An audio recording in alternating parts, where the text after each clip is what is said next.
welcome back to my channel. If you're new here, this is Lighting Lavender, where we talk about all things books and my own writing journey. Today I'm going to talk about something that nobody has requested, but I want to talk about anyway, and that is how I rate books. I know that book ratings can be very subjective, and I just wanted to give sort of like a guideline of where my ratings come from and how I come to the star ratings that I actually give out. For me, all books initially start as a 3-star rating. That's my middle ground of I don't think it's too bad, it's not amazing, probably wouldn't read it again, but I wouldn't dissuade someone from reading this book. So a 3-star is just a very generic sort of, I've got no strong opinions either way of what this book actually is.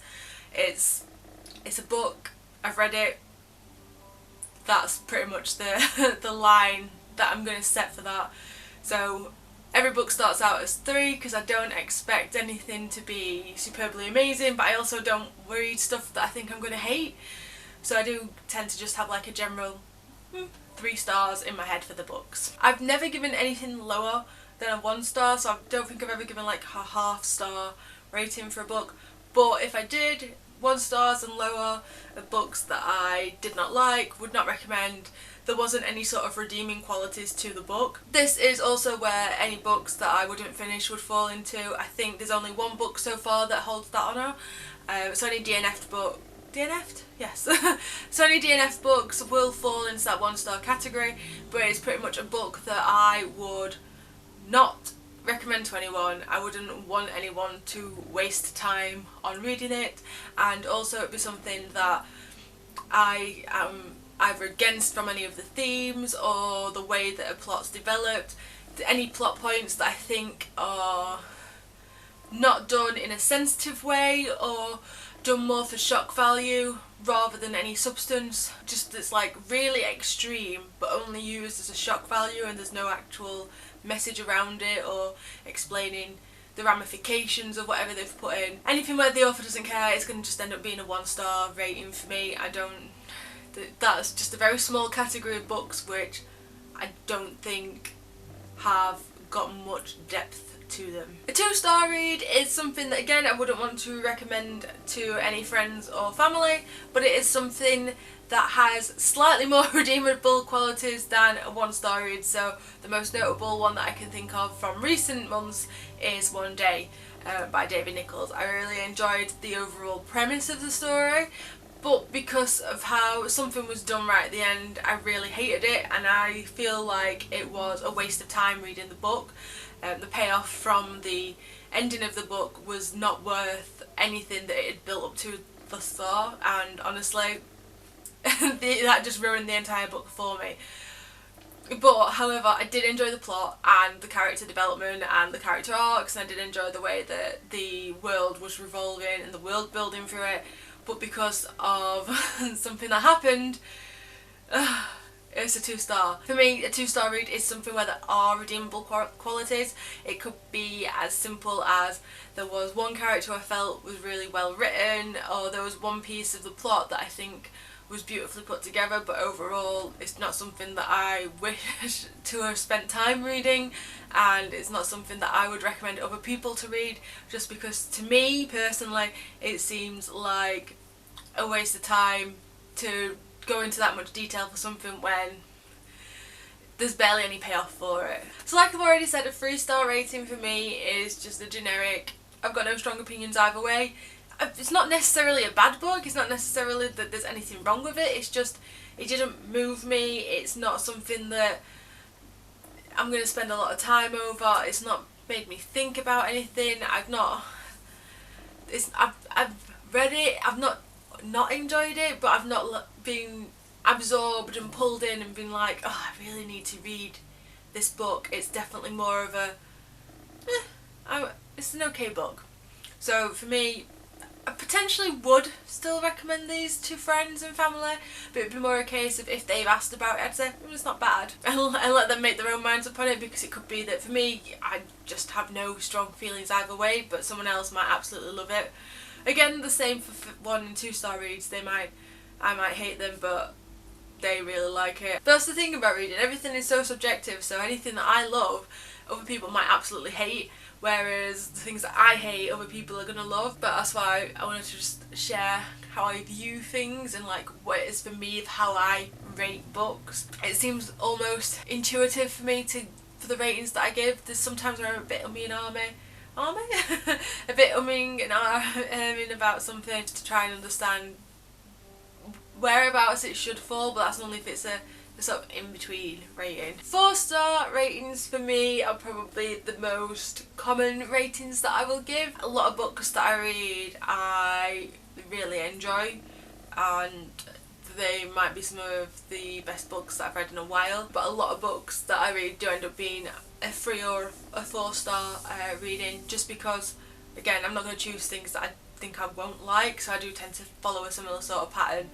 of genre style and the plot types within a book. I don't give myself a lot of 5-star reads because I am a bit picky with what counts as a 5-star book and storyline. So for me, a 4-star is something that I have really enjoyed. I would recommend people to go out and read themselves, but there might be something that I thought could have been done better. There was a book recently that I read where the beginning of the book felt a little slow, but once you got past the first couple of chapters, the rest of the book was really well crafted and the pacing was fine. It was just that first sort of like iffy mark.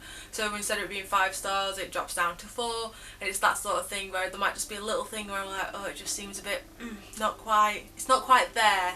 It's good, but it's not quite hitting that 5-star rating. So I will just give it a 4, which is why so many books are 4s, because I always feel like there's something that could be done a little bit better. I know that's like really sort of pretentious to say, but it's more of a case of sometimes I feel like there's just a little something missing to just give it that little push over the edge into a 5-star read. For me, 5-star reads are books that I do not want to put down, that I can read multiple times and love and love and love and love and love.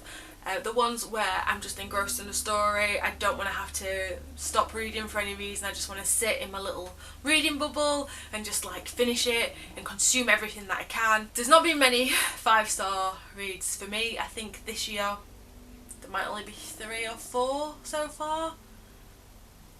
I've not checked my Goodreads for that for a while. In the past 2 months I've actually had 2 5-star reads, which is amazing. It does actually have to be something where, for me, I feel like the plot and the storyline are really gripping. I just want to know more. I feel like I've been sucked in. The world building's wonderful. The character development is just down to where it needs to be, and it is something that honestly, I kind of want to fall into that world and be a part of that book world. It's the sort of books where when you read it you don't really want to read anything else because you feel like nothing you read will ever be as good.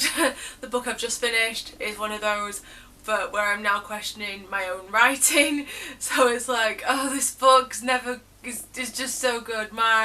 Whatever I create is never going to be to this level. So to me, that's where I like pitch my 5-star ratings. It's stuff where I just cannot comprehend how someone's been able to craft something so meticulously and to weave together all the details in such a way that it falls out in the perfect form that it's come to me in. So that details like the main 1 to 5 ratings that you can use for Goodreads, and it is the main sort of rating system that I use. I do occasionally give half stars to things, and that's usually where it's just a little bit in between, so a book might get a 4.5 instead of a 5 or a 4, because I think there's just a little bit missing still to give it that 5-star read, but it's not quite at the 4-star level.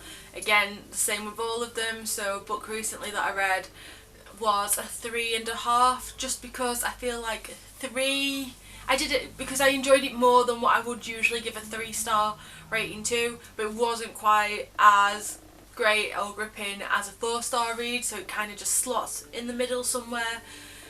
I don't usually give a lot of halves out, or at least I haven't. It might be something that starts to happen more as I read more books again, because it's been a while since I've read quite a few books, but I do like tend to slot things in if it doesn't quite fit where I want it to. I don't think I've ever given anything like a 1.5 or 2.5. It's normally 3.5s and 4.5s, but again, that depends on how many books I read and what books I can get through. I am trying to read a lot more new books, so the book that I've just finished only came out this year, and I am blown away. But I am trying to just build that up, so I've got a few books on my Kindle that I've recently purchased that are quite recent, in the last year or two, rather than my usual reading habits of here's a book that was written 15 years ago. I tend to find books that I like and then I stick to them, and I do not read anything else, and I just reread the same books.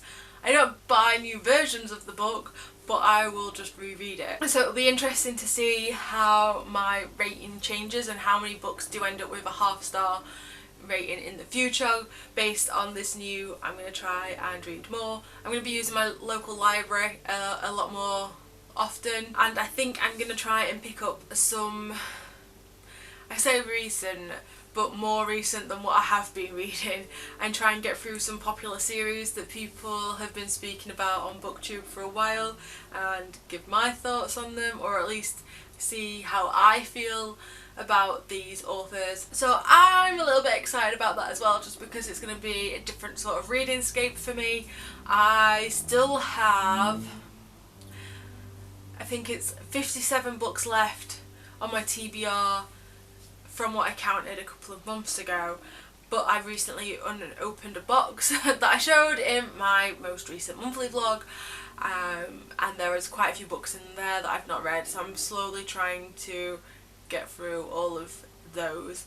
And this is the problem I've got. So I've got books from years and years and years ago that I need to try and get through, but I also want to try and get through some newer stuff, so I'm trying to balance things out so that I have almost completed my TBR for September, which I am in absolute shock about, and I have got a book that I want to start, well, carry on with tonight. So that's 12 by Jasper Kent. I mentioned it in my wrap up that I only read a quarter of this book in August, and I want to finish it in September. That is the only book I've got left to read on my TBR, which is just mind blowing. I can't believe that I've read so many books.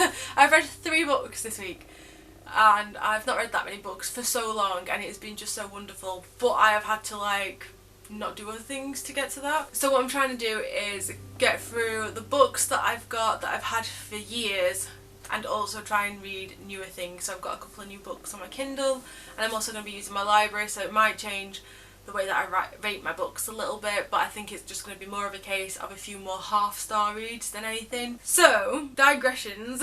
This is what this channel is for. There is no scripting in place on this channel. I literally go, right, this is a title idea, let's just talk about that. And this is where we end up. This is my new plan of action, is to try and get through at least 1 or 2 books on my TBR, try and read a book on my Kindle, get through my NetGalley books because I have started requesting on there again, which is also going to help me read more up and coming books and try and just diversify my reading interests a little bit. And I'm also trying to use my library so that I can cut down on the number of books that I actually buy. That way, if I see a book in the library, I read it and I really love it and it's amazing, then I can buy a copy of it and I know I'm going to love it. Whereas sometimes I go into bookstores and just buy books because they look great, and then I hate them and I get rid of them. And it just seems like a waste to me because not a lot of places will take books, so I've got loads that I need to get rid of. I kind of want to say I feel like this video was a little bit shorter this week, but I think the rating part was shorter, and then I'm off on a tangent talking about books has probably made it long again, so it's probably not been as short as I think it has, but I hope it's giving you a bit of an insight into how I rate books, and also why some of the ratings might not seem as diversified as you'd maybe expect from someone who does BookTube. That's mainly because I buy books that I think I'm going to like, and I do stick to very narrow genres and patterns, which is what I'm trying to branch out of and try and like just open myself up to more things, experience new things, experience new authors, new genres, and just push myself a little bit. Push myself out of that comfort zone a little bit. I really hope that you liked this video, and if you did, don't forget to give it a thumbs up. It will make me smile if you do. I'm not even joking, it does actually make me smile when I see a like, oh, someone's liked my video. Even though I've been putting videos out for 11 years, I'm not going to get over that. So if you did like this video, don't forget to give it a like, and if you want to see more videos from me and you're not already subscribed, go hit that subscribe button. There's a new video out every single Sunday, and sometimes there are extra videos out during the week, depending on how much time I have to film and also how much I need to get done before like that fits in my schedule. And anyway, I hope you're all well and you're all staying safe, and until next time, bye!